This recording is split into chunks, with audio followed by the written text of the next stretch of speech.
Hi hello friends, welcome to the GK smart circle YouTube channel. ಈಗ ನಾವು December 13 ಮತ್ತು 14 2024ನೇ ಸಾಲಿನ ಪ್ರಮುಖ ಪ್ರಚಲಿತ ಘಟನೆಗಳನ್ನು ಕುರಿತು ಚರ್ಚೆ ಮಾಡೋಣ. ನಿಮಗೆಲ್ಲ ಗೊತ್ತಿರಲಿ, ಪ್ರತಿದಿನ ನಾನು ಕನ್ನಡದ ಪ್ರಜಾವಾಣಿ ಸೇರಿದಂತೆ ಕನ್ನಡದ ಇತರ ಎಲ್ಲ ನ್ಯೂಸ್ ಪೇಪರ್ಗಳು, ಇಂಗ್ಲೀಷ್ನ ದಿ ಹಿಂದೂ ಮತ್ತು ಇಂಗ್ಲೀಷ್ನ ಇತರ ಎಲ್ಲ ನ್ಯೂಸ್ ಪೇಪರ್ಗಳ ಜೊತೆಗೆ ಕೇಂದ್ರ ಸರ್ಕಾರ ಪ್ರತಿದಿನ ಅಪ್ಡೇಟ್ ಮಾಡ್ತಕ್ಕಂಥ PIB ನ್ಯೂಸ್ ಪೇಪರ್ಗಳ ಪ್ರಮುಖ ಪ್ರಚಲಿತ ಘಟನೆಗಳನ್ನು ನಿಮ್ಮ ಮುಂದೆ ತರ್ತಾ ಇರ್ತೇನೆ. ಹಾಗಾದರೆ ಇವತ್ತಿನ ಕ್ವಶ್ಚನ್ ನಂಬರ್ 1 ಏನಿದೆ ಅಂತ ನೋಡೋಣ ಬನ್ನಿ. ನೆದರ್ಲ್ಯಾಂಡ್ನ ಹೇಗ್ನಲ್ಲಿ ನಡೆದಂತಹ 29ನೇ ಆವೃತ್ತಿಯ ಕಾನ್ಫರೆನ್ಸ್ ಆಫ್ ಸ್ಟೇಟ್ಸ್ ಪಾರ್ಟಿಗಳ ಸಂದರ್ಭದಲ್ಲಿ 2024ರ OPCW ದಿ ಹೇಗ್ ಪ್ರಶಸ್ತಿಯನ್ನು ಕೆಳಗಿನ ಯಾವ ಭಾರತೀಯ ಕಂಪನಿ ಗೆದ್ದುಕೊಂಡಿದೆ? ನೋಡಿ, ತುಂಬಾ ಇಂಪಾರ್ಟೆಂಟ್ ಆಗುತ್ತೆ ಈ ಒಂದು ಪ್ರಶಸ್ತಿ. ಸರಿಯಾಗಿರತಕ್ಕಂಥ ಉತ್ತರ ICC ಅಂದರೆ ಇಂಡಿಯನ್ ಕೆಮಿಕಲ್ ಕೌನ್ಸಿಲ್ ಅಂತ ಕರಿತೀವಿ. Indian chemical council OPCW the Hague ಪ್ರಶಸ್ತಿಯನ್ನು ಪಡೆದುಕೊಂಡಿದೆ. ಕ್ಯಾಬಿನೆಟ್ ಸೆಕ್ರೆಟರಿಯೇಟ್ ಈ ಒಂದು ಮಾಹಿತಿಯನ್ನು ಬಿಡುಗಡೆ ಮಾಡಿತ್ತು. ಯಾಕಂದರೆ PIB ಪೇಪರ್ನ ಮಾಹಿತಿ ಆಗಿದ್ದರೆ ತುಂಬಾ ಇಂಪಾರ್ಟೆಂಟ್ ಎಕ್ಸಾಮಿಗೆ. Indian chemical Council wins 2024 OPCW the Hague award. ನೋಡಿ, ದಿ ಹೇಗ್ ಅವಾರ್ಡನ್ನು ಪಡೆದುಕೊಂಡಿರತಕ್ಕಂಥದ್ದು ಇತ್ತೀಚೆಗೆ ನೆದರ್ಲ್ಯಾಂಡಿನ ಹೇಗ್ನಲ್ಲಿ ನವೆಂಬರ್ 2024ರಂದು ರಾಸಾಯನಿಕ ಶಸ್ತ್ರಾಸ್ತ್ರಗಳ ನಿಷೇಧದ ಸಂಘಟನೆಯ ಅಂದರೆ OPCW ರಾಜ್ಯಗಳ ಪಕ್ಷಗಳ CSP ಸಮ್ಮೇಳನದ 29ನೇ ಅಧಿವೇಶನದಲ್ಲಿ ಪ್ರಶಸ್ತಿಯನ್ನು ನೀಡಲಾಗಿದೆ. ಹಾಗಾದರೆ ಡೈರೆಕ್ಟಾಗಿ ಕೇಳ್ಬೋದು ನಿಮಗೆ OPCW ಅಂದರೆ ಏನು ಅಂತ. ನೋಡಿ, ರಾಸಾಯನಿಕ ಶಸ್ತ್ರಾಸ್ತ್ರಗಳ ನಿಷೇಧದ ಸಂಘಟನೆ ಅಂತ ಕರಿತೀವಿ. ಸೊ ಈ ಸಂಘಟನೆಯ 29ನೇ ಸಮ್ಮೇಳನ ಇತ್ತೀಚೆಗೆ ನೆದರ್ಲ್ಯಾಂಡಿನ ಹೇಗ್ನಲ್ಲಿ ನಡೆದಿತ್ತು. ರಾಸಾಯನಿಕ ಉದ್ಯಮ ಸಂಸ್ಥೆಗೆ ಇದೇ ಮೊದಲ ಬಾರಿಗೆ ಈ ಪ್ರಶಸ್ತಿಯನ್ನು ನೀಡಲಾಗಿದೆ, ಗಮನಿಸಿ.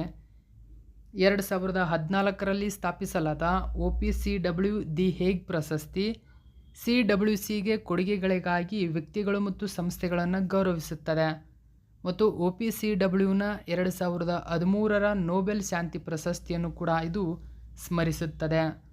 ನೆಕ್ಸ್ಟ್ ಎರಡನೇ ಕ್ವಶನ್ ನೋಡಿ, ಸ್ಟೆಲ್ತ್ ತಂತ್ರಜ್ಞಾನಕ್ಕಾಗಿ ಗಮನಿಸಿ. ಸ್ಟೆಲ್ತ್ ತಂತ್ರಜ್ಞಾನ ನೋಡಿ, ಸ್ಟೆಲ್ತ್ ಟೆಕ್ನಾಲಜಿ ಅಂತ ಕರಿತೀವಿ.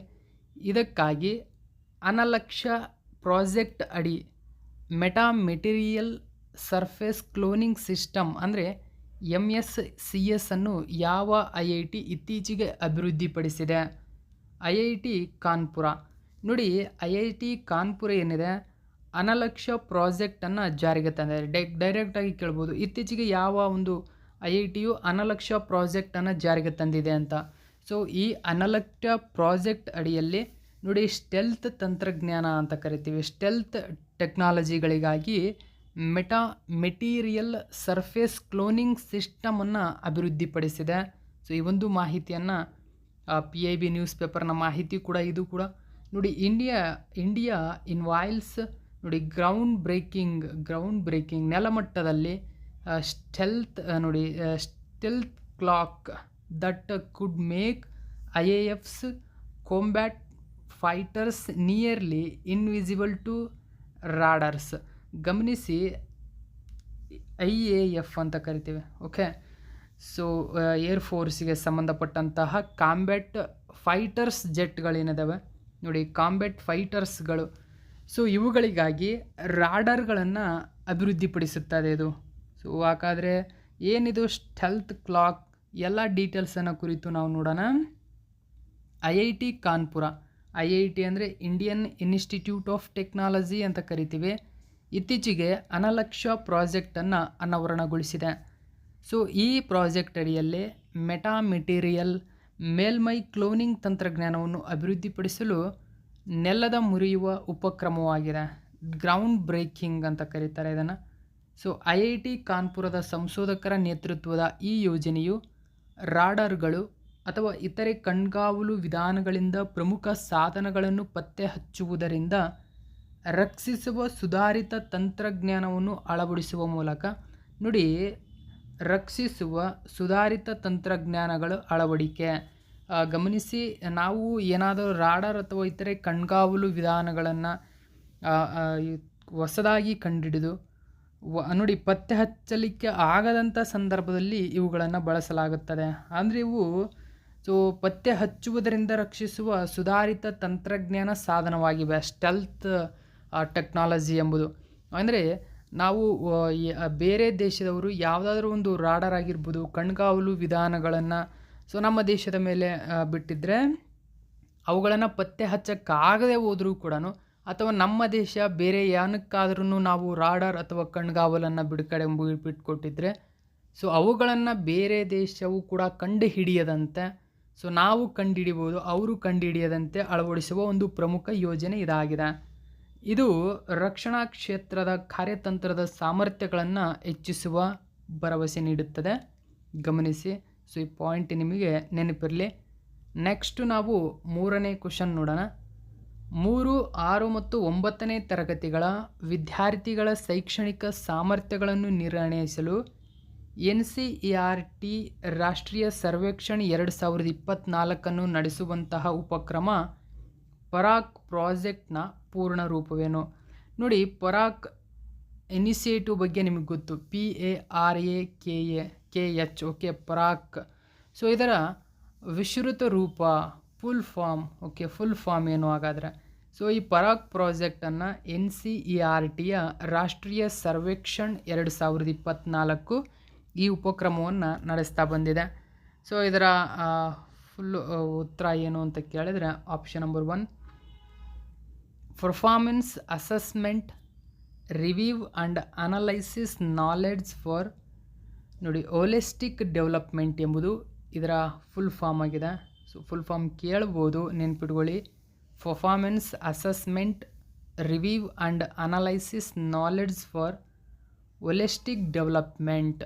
ಓಕೆ, ದ ಹಿಂದೂ ನ್ಯೂಸ್ ಪೇಪರಲ್ಲಿ ಮಾಹಿತಿಯನ್ನು ಕೊಟ್ಟಿದ್ದರು. Parakh Rashtriya Sarvekshan to be held on December 4. Held ಮಾಡಿದೆ. ಹೆಚ್ಚಿನ ಡೀಟೇಲ್ಸನ್ನು ನೋಡೋಣ. ನೋಡಿ, ಪರಾಕ್ನ ವಿಸ್ತೃತ ರೂಪವನ್ನು ನೀವಿಲ್ಲಿ ಗಮನಿಸಬಹುದು. ಇಲ್ಲಿ ಕೊಟ್ಟಿದ್ದೀನಿ. ಓಕೆ, ಇದು ಯಾವ್ಯಾವ ಕ್ಲಾಸ್ ಅಂಡರಲ್ಲಿ ಬರುತ್ತದೆ ಸ್ಟೂಡೆಂಟ್ಗಳಿಗೆ ಅಂತ ಗಮನಿಸಬಹುದು. Okay, class 3, class 6, okay, class 9. Okay, ಈ ಸ್ಟೂಡೆಂಟ್ಗಳಿಗೆ ಅನ್ವಯಿಸ್ತಕ್ಕಂಥ ಒಂದು ಪ್ರಮುಖ ಯೋಜನೆ ಇದು. ಓಕೆ, ನ್ಯೂಸ್ ಪೇಪರಲ್ಲಿ ಒಂದು ಮಾಹಿತಿ ಕೊಟ್ಟಿದ್ದರು.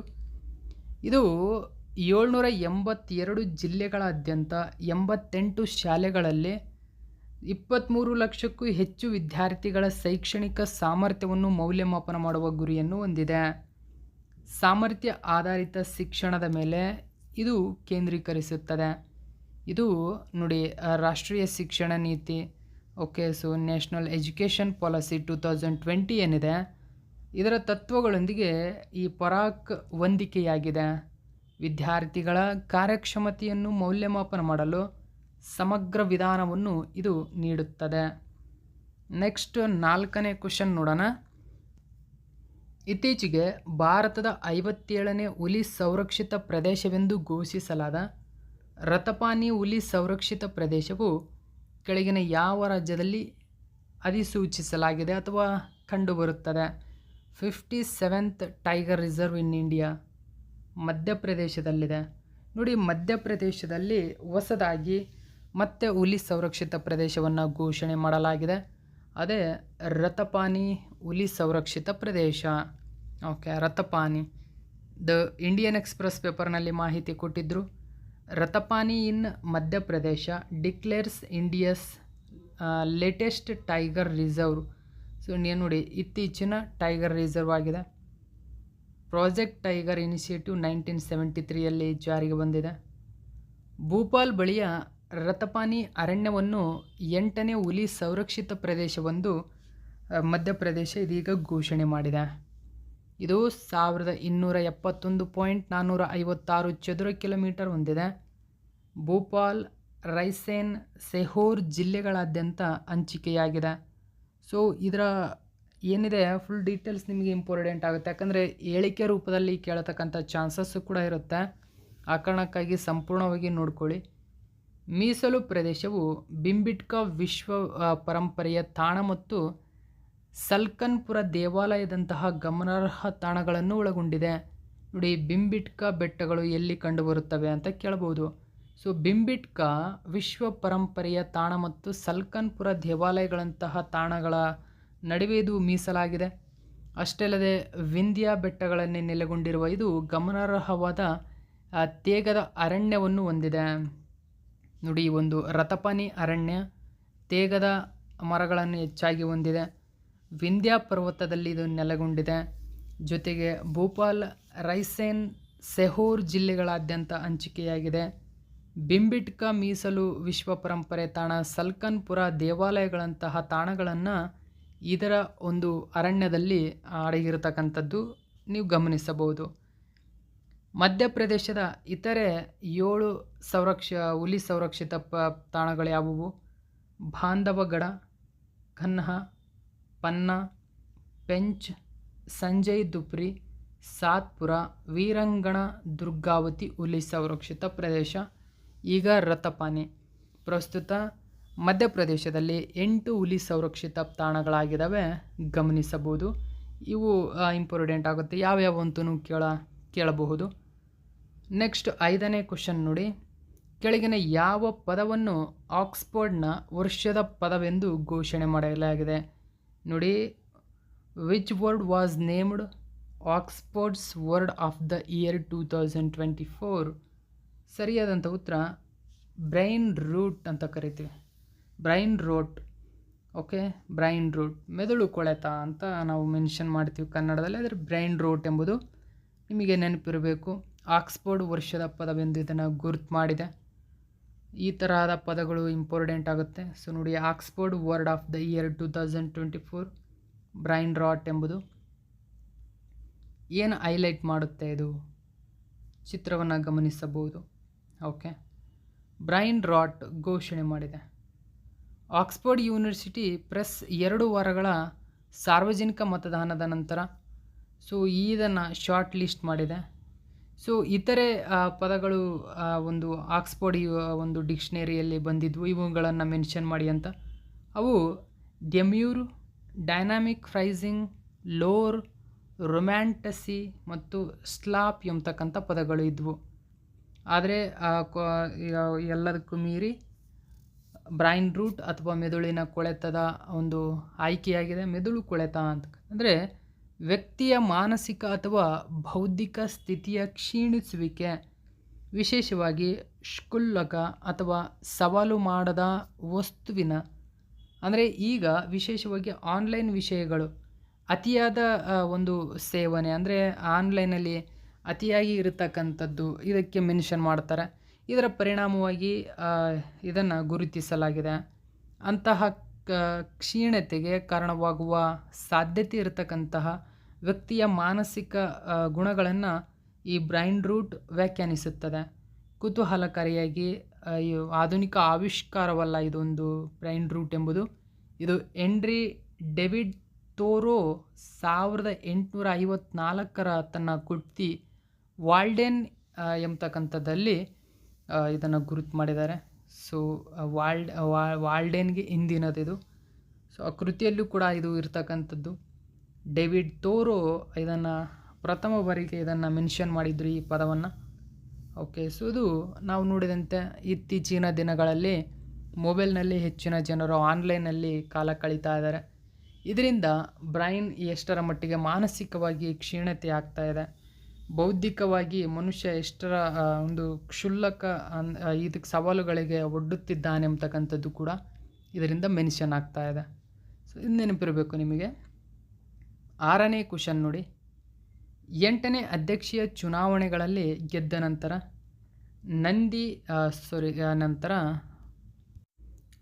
ಫ್ರೆಂಡ್ಸ್ ನೋಡಿ, ನೆಟುಂಬೊ ನಂದಿ ನಡೈ ಟ್ವಾ ಯಾವ ದೇಶದ ಮೊಟ್ಟ ಮೊದಲ ಮಹಿಳಾ ಅಧ್ಯಕ್ಷರಾಗಿ ಆಯ್ಕೆಯಾಗಿದ್ದಾರೆ? ನೋಡಿ, 8ನೇ ಅಧ್ಯಕ್ಷೀಯ ಚುನಾವಣೆಯಲ್ಲಿ ಅವರು ಗೆದ್ದರು. ಈ ಗೆಲುವಿನ ನಂತರ ನೆಟುಂಬೊ ನಂದಿ ಡಾಯ್ ಟ್ವಾ ಅಂತ ಕರಿತೀವಿ. ಸೊ ಸರಿಯಾದಂಥ ಉತ್ತರ ನಮಿಬಿಯಾ. ನಮಿಬಿಯಾದ ಮೊಟ್ಟ ಮೊದಲ ಮಹಿಳಾ ಅಧ್ಯಕ್ಷರಾಗಿ ಆಯ್ಕೆಯಾಗಿದ್ದಾರೆ. ನೋಡಿ, Namibia elect first female president in disputed poll. So ಅವರ ಹೆಸರನ್ನು ಗಮನಿಸಬಹುದು ನೀವು. ಓಕೆ.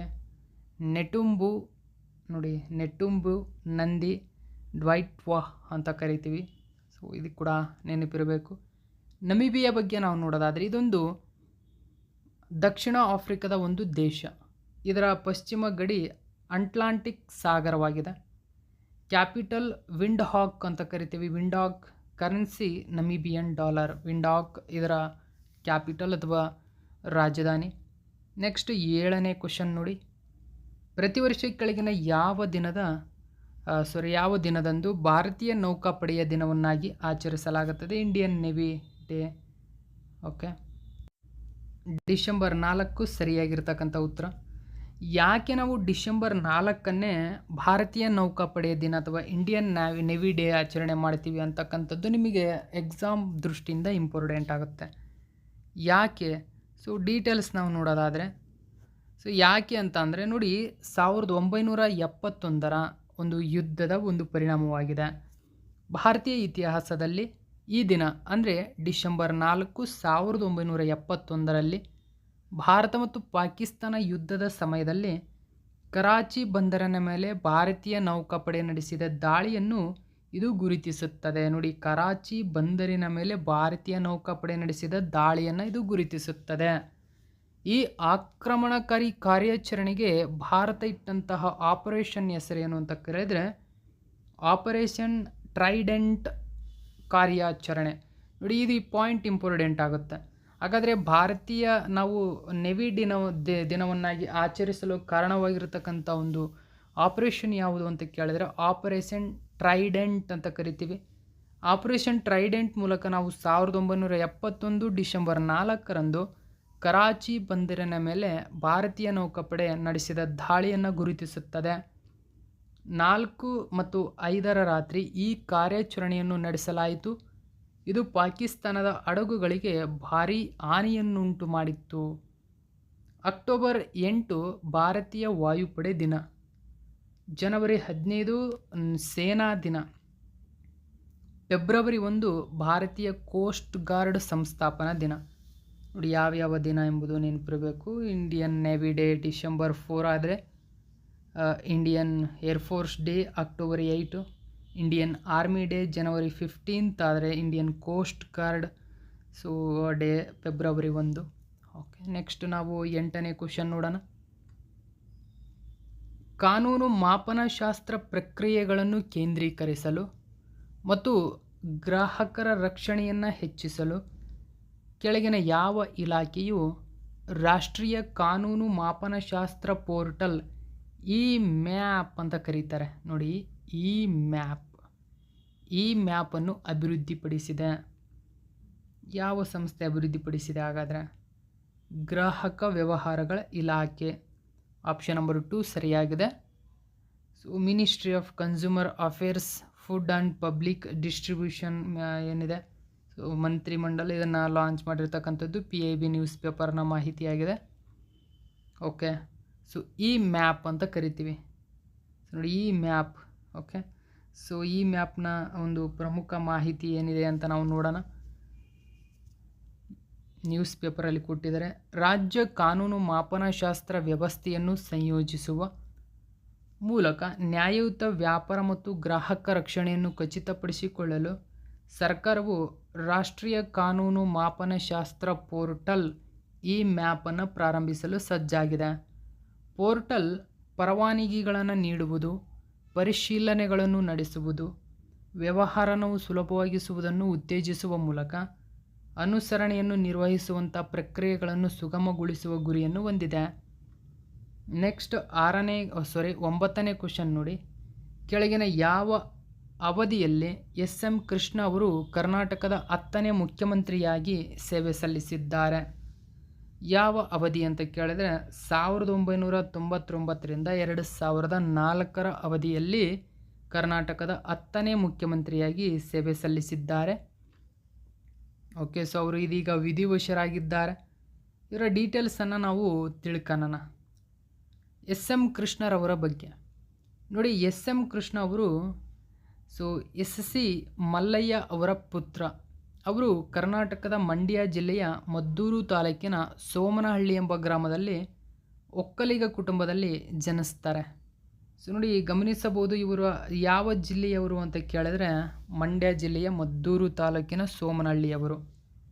ಹಾಗಾದರೆ ಎಸ್ ಎಂ ಕೃಷ್ಣ ಇದರ ಫುಲ್ ಫಾರ್ಮ್ ಏನು ಅಂತ ಕೇಳ್ಬೋದು. ಸಂಪೂರ್ಣ ಆ ಹೆಸರು ಸೋಮನಹಳ್ಳಿ ಮಲ್ಲಯ್ಯ ಕೃಷ್ಣ ಅಂತ ಕರೀತಾರೆ. ನೋಡಿ, ಎಸ್ ಎಂ ಅಂದರೆ ಸೋಮನಹಳ್ಳಿ ಮಲ್ಲಯ್ಯ ಕೇಳಬಹುದು ನಿಮಗೆ. ಓಕೆ, ಸೋಮನಹಳ್ಳಿ ಮಲ್ಲಯ್ಯ ಕೃಷ್ಣ ಇವರು ಮೇ 1, 1932 ಜನಿಸ್ತಾರೆ. ಡಿಸೆಂಬರ್ 10, 2024 ಮರಣ ಹೊಂತಾರೆ. 2009 ಅಕ್ಟೋಬರ್ 2012 ಭಾರತದ ವಿದೇಶಾಂಗ ವ್ಯವಹಾರಗಳ ಸಚಿವರಾಗಿ ಸೇವೆ ಸಲ್ಲಿಸ್ತಾರೆ. ಮೋಸ್ಟ್ ಇಂಪಾರ್ಟೆಂಟು ನೋಡಿ, 2009 2012 ಅವಧಿಯಲ್ಲಿ 1999 2004 ಕರ್ನಾಟಕದ 10ನೇ ಮುಖ್ಯಮಂತ್ರಿಯಾಗಿ ಮತ್ತು 19ನೇ ಮಹಾರಾಷ್ಟ್ರದ ರಾಜ್ಯಪಾಲರಾಗಿ ಸೇವೆ ಸಲ್ಲಿಸ್ತಾರೆ. ನೋಡಿ, ವಿದೇಶಾಂಗ ವ್ಯವಹಾರಗಳ ಸಚಿವರು ಕೂಡ ಇವರಾಗಿದ್ದರು 2009 2012 ಇದು ನೆನಪಿರಬೇಕು ನಿಮಗೆ. 2023 ಕೃಷ್ಣ ಅವರಿಗೆ ಭಾರತದ 2ನೇ ಅತ್ಯುನ್ನತ ನಾಗರಿಕ ಪ್ರಶಸ್ತಿಯಾಗಿರತಕ್ಕಂಥ ಪದ್ಮ ವಿಭೂಷಣವನ್ನು ನೀಡಲಾಗಿದೆ. 27ನೇ ವಿದೇಶಾಂಗ ವ್ಯವಹಾರಗಳ ಸಚಿವರಾಗಿ ಸೇವೆ ಸಲ್ಲಿಸಿದರು. ಇವರು 27ನೇ ವಿದೇಶಾಂಗ ವ್ಯವಹಾರಗಳ ಸಚಿವರಾಗಿ ಮೇ 23, 2009 ಅಕ್ಟೋಬರ್ 2012 ಅಕ್ಟೋಬರ್ 28, 2012 2009 2012 27ನೇ ವಿದೇಶಾಂಗ ವ್ಯವಹಾರಗಳ ಸಚಿವರಾಗಿ ಕಾರ್ಯನಿರ್ವಹಿಸ್ತಾರೆ. ಆ ಸಂದರ್ಭದಲ್ಲಿ ಭಾರತದ ಪ್ರಧಾನಮಂತ್ರಿಗಳು ಮನಮೋಹನ್ ಸಿಂಗ್ ಇದ್ದರು. ಸೊ ಇವರು ಯಾರ ಒಂದು ಪೂರ್ವಭಾವಿಯಾಗಿ ಬರ್ತಾರೆ ಅಂದರೆ ವಿದೇಶಾಂಗ ಸಚಿವರಾಗಿ ಇವರು ಅಧಿಕಾರ ವಹಿಸಿಕೊಳ್ಳುವುದಕ್ಕಿಂತ ಮುಂಚೆ ಪ್ರಣವ್ ಮುಖರ್ಜಿ ಇವರ ಇದ್ದರು. ಪ್ರಣವ್ ಮುಖರ್ಜಿಯ ನಿರ್ಗಮನದ ನಂತರ ಎಸ್ ಎಂ ಕೃಷ್ಣ ವಿದೇಶಾಂಗ ವ್ಯವಹಾರಗಳ ಸಚಿವರಾದರು. ಸೊ ಇವರು ಯಾರ ವಿರುದ್ಧ ಗೆದ್ದರು? ಹಾಗಾದರೆ ಸಲ್ಮಾನ್ ಖುರ್ಷಿದ್ ವಿರುದ್ಧ ಯಶಸ್ವಿಯಾಗಿ ಗೆಲ್ತಾರೆ. ಮಹಾರಾಷ್ಟ್ರದ 18ನೇ ರಾಜ್ಯಪಾಲರಾಗಿ ಇವರು ಸೇವೆ ಸಲ್ಲಿಸ್ತಾರೆ 2004 2008 ಅವಧಿಯಲ್ಲಿ. ನೋಡಿ, ಮಹಾರಾಷ್ಟ್ರದ 18ನೇ ರಾಜ್ಯಪಾಲರಾಗಿ, ಗವರ್ನರ್ ಆಗಿ, ಕರ್ನಾಟಕದ 10ನೇ ಮುಖ್ಯಮಂತ್ರಿಯಾಗಿ ಅಕ್ಟೋಬರ್ 11, 1999 28 ಮೇ 2004. ಸೊ ಯಾರು ಪೂರ್ವಭಾವಿಯಾಗಿದ್ದರು? ಜೆ ಎಚ್ ಪಟೇಲ್ ಇವರಿಂದ ಇದ್ದರು. ಇವರ ನಂತರ ಅಂದರೆ ಜೆ ಎಚ್ ಪಟೇಲ್ ನಂತರ ಅಂದರೆ ಜೆ ಎಚ್ ಪಟೇಲ್ 9ನೇ ಮುಖ್ಯಮಂತ್ರಿಯಾಗಿದ್ದರು. ಜೆ ಎಚ್ ಪಟೇಲ್ ನಿರ್ಗಮನದ ನಂತರ 10ನೇ ಮುಖ್ಯಮಂತ್ರಿಯಾಗಿ ಎಸ್ ಎಂ ಕೃಷ್ಣ ಬಂದರು. ಸೊ ಯಾರ ವಿರುದ್ಧ ಇವರು ಗೆಲ್ತಾರೆ? ಎನ್ ಧರ್ಮ್ ಸಿಂಗ್ ವಿರುದ್ಧ ಇವರು ಜಯಭೇರಿಯನ್ನು ಬಾರಿಸ್ತಾರೆ. ಇದು ಕೂಡ ನೆನಪಿರಬೇಕು. ಕರ್ನಾಟಕದ ಮೊದಲ ಉಪಮುಖ್ಯಮಂತ್ರಿಯಾಗಿ ಇವರು ಸೇವೆ ಸಲ್ಲಿಸ್ತಾರೆ. 1993 1994 ಅವಧಿಯಲ್ಲಿ ಇವರು ಕರ್ನಾಟಕದ ಮೊದಲ ಉಪಮುಖ್ಯಮಂತ್ರಿ ಆಗ್ತಾರೆ. ಸೊ ಆಗ ಕರ್ನಾಟಕದ ಮುಖ್ಯಮಂತ್ರಿಯಾಗಿದ್ದಂಥವರು ಎಂ ವೀರಪ್ಪ ಮೊಯ್ಲಿ. ಸೊ ಗಮನಿಸಬೇಕು, ಎಂ ವೀರಪ್ಪ ಮೊಯ್ಲಿ ಅವರು ಮುಖ್ಯಮಂತ್ರಿಯಾಗಿದ್ದಂತಹ ಸಂದರ್ಭದಲ್ಲಿ ಕರ್ನಾಟಕದ ಉಪಮುಖ್ಯಮಂತ್ರಿಯಾಗಿದ್ದವರು ಯಾರು ಅಂತ ಕೇಳಿದರೆ ಎಸ್ ಎಂ ಕೃಷ್ಣ. ಅಥವಾ ಕರ್ನಾಟಕದ ಮೊದಲ ಉಪಮುಖ್ಯಮಂತ್ರಿ ಯಾರು ಅಂತ ಕೇಳಿದರೆ ಎಸ್ ಎಂ ಕೃಷ್ಣ. ಅಥವಾ ಇವರು ಉಪಮುಖ್ಯಮಂತ್ರಿಯಾಗಿದ್ದಂಥ ಸಂದರ್ಭದಲ್ಲಿ ಯಾರು ಕರ್ನಾಟಕದ ಮುಖ್ಯಮಂತ್ರಿಯಾಗಿದ್ದರು ಅಂತ ಕೇಳಿದರೆ ಅದು ಕೂಡ ವೀರಪ್ಪ ಮೊಯ್ಲಿ. ಜೊತೆಗೆ ಅವರು ಕರ್ನಾಟಕದ ವಿಧಾನಸಭೆಯ 13ನೇ ಸ್ಪೀಕರ್ ಆಗಿ ಕೂಡ ಕಾರ್ಯನಿರ್ವಹಿಸಿದ್ದಾರೆ 1989 93 ಅವಧಿಯಲ್ಲಿ. ಓಕೆ, ಇಷ್ಟೆಲ್ಲ ಮಾಹಿತಿಯ ನಂತರ ಇವರು ಕರ್ನಾಟಕದಲ್ಲಿ ಮುಖ್ಯಮಂತ್ರಿಯಾಗಿದ್ದಂಥ ಸಂದರ್ಭದಲ್ಲಿ ಅತ್ಯಂತ ಪ್ರಮುಖ ಯೋಜನೆಗಳನ್ನು ಜಾರಿಗೆ ತರ್ತಾರೆ. ಅದರಲ್ಲಿ ಒಂದನೇದು ಯಶಸ್ವಿನಿ ಯೋಜನೆ ಬಗ್ಗೆ ನಿಮಗೆ ಗೊತ್ತಿರಬಹುದು. ರಾಜ್ಯದ ಪ್ರತಿಯೊಬ್ಬರಿಗೂ ಉತ್ತಮ ಆರೋಗ್ಯ ಸೇವೆ, ನೋಡಿ ಪ್ರತಿಯೊಬ್ಬರಿಗೂ ಉತ್ತಮ ಆರೋಗ್ಯ ಸೇವೆ ಸಿಗಬೇಕೆಂದು ಕೃಷ್ಣರವರು ಅವರ ಆಡಳಿತಾವಧಿಯಲ್ಲಿ ಯಶಸ್ವಿನಿ ವಿಮಾ ಯೋಜನೆಯನ್ನು ಜಾರಿಗೆ ತರ್ತಾರೆ. ಈ ವಿಮಾ ಯೋಜನೆಯು ಕರ್ನಾಟಕದ ಅಸಂಘಟಿತ ವಲಯದ ಕಾರ್ಮಿಕರು, ಮಧ್ಯಮ ಮತ್ತು ಕಡಿಮೆ ಮಧ್ಯಮ ಆದಾಯ ಹೊಂದಿರುವವರನ್ನು ಕೇಂದ್ರೀಕರಿಸಿ ಎಲ್ಲರಿಗೂ ಕೈಗೆಟುಕುವ ಆರೋಗ್ಯ ಸೇವೆಯನ್ನು ಒದಗಿಸುತ್ತದೆ. ಅತ್ಯಂತ ಪ್ರಮುಖ ಒಂದು ಅವರ ಮೋಸ್ಟ್ ಇಂಪಾರ್ಟೆಂಟ್ ಯೋಜನೆ ಬಿಸಿಯೂಟ ಯೋಜನೆ. ನೋಡಿ, ಬಿಸಿಯೂಟ ಯೋಜನೆಯಿಂದ 2001ರಲ್ಲಿ ಜಾರಿಗೆ ತರ್ತಾರೆ ಇವರು.